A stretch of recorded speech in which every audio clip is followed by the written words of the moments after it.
নিজের মূল্য কিভাবে বাড়াবেন? যেখানে আপনার মূল্য নাই সেখান থেকে আপনি চলে যাবেন অনেক দূর। তাহলে দেখবেন আপনি নিজের মূল্য পাবেন। আর বিনা প্রয়োজনে কাউকে সাহায্য বা পরামর্শ দেওয়ার চেষ্টা করবেন না। আসসালামু আলাইকুম, সবাই কেমন আছেন? আশা করি সবাই ভালো আছেন। আমিও ভালো আছি। নতুন আরেকটি ভিডিও নিয়ে চলে আসলাম।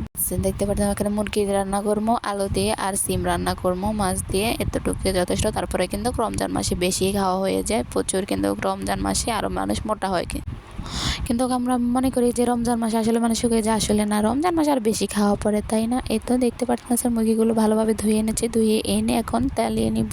কাউকে বললাম না যে কাউকে পরামর্শ দিলে কখনো কাউকে বিনা প্রয়োজনে পরামর্শ বা কাউকে সাহায্য করার চেষ্টাই করবেন না, তাহলে আপনি দোষী হয়ে যাবেন। প্রয়োজনে মানে অতিরিক্ত কথা বলা থেকে নিজেকে দূরে রাখেন, তাহলে আপনি সবার জন্য খারাপ হয়ে যাবেন। হয়তো আপনি ভালোর জন্য কথা বলবেন, তবে আমি মনে করি না যে যত কথা কম বলবেন ততই আপনি সবার কাছে ভালো হবেন। মানে যেটুকু কথা বলার প্রয়োজন অতটুকু কথাই বলবেন, কারণ ওটা শ্বশুর বাড়িতে যে কোনো জিনিসে আপনার দোষ। আপনি যদি একটু জোরে হাঁটেন ওইটা তো দোষ, একটু আস্তে হাঁটেন ওইটাতে দোষ, রান্না করতে চাইলে তরকারিতে একটু লবণ হয়ে গেলেও দোষ, সব কিছুতে দোষ শ্বশুর বাড়ির। মানে আমি মনে করি না যে একটা মেয়ের এত দোষ কেন খুঁজে তারা এটাকে নিজের মেয়ে মনে করতে পারে না, না কখনোই পারবে না। সবাই প্রশ্ন একই, কিন্তু কিছু কিছু পরিবার আছে আসলে অনেক ভালো। দেখবেন আপনি কিছু না এনেও, বাবার বাড়ি থেকে কিছু না এনেও আপনি খালি এতে এসেও কিন্তু অনেক শান্তিতে, তাহলে আপনি মনে করবেন যে আপনি হাজারো অমানুষের ভিতরে ভালো মানুষের ঘরে পড়েছেন, যে কখন আপনি কিছু বলে না, যে আপনার শখের মানুষই যদি আপনাকে না বুঝে তাহলে পৃথিবীর কেউ আপনাকে আর বুঝবে না। কারণ যে সাথে আপনি সংসার করবেন সারা জীবন, হ্যাঁ যদি আপনাকে না বুঝে তাহলে আর বাপ মা, হের ভাই বোন, তারা বুঝে কী করবে?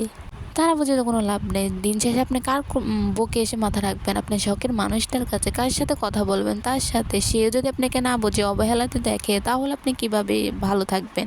সবসময় আপনি সাধারণ মানুষের মতন থাকবেন, তবে বোকার মতন না, সাধারণ থাকবেন। সবসময় নিজেকে সবসময় আড়াল রাখবেন। কেউ একটা কিছু বলতে আছে প্রতিবাদ করবেন না। আর সবসময় তো সবাইকে ছেড়ে দেবেন এমনও ভাববেন না। সবসময় প্রতিবাদ করবেন, আবার সবসময় প্রতিবাদ করবেন না। যেটার মধ্যে আপনার প্রয়োজনে মনে হবে তখনই শ্বশুর বাড়িতে বেশি কথা বলবেন, না হলে বলবেন না। কারণ আপনার ঘরে মানে আপনার গাছের গোড়াই ঠিক নেই, আগা মজবুত করে কী করবেন? আগা তো ভাড়াইলে বাতাসে ভেঙে যাবে, গোড়ায় তো আপনার ঠিক নেই।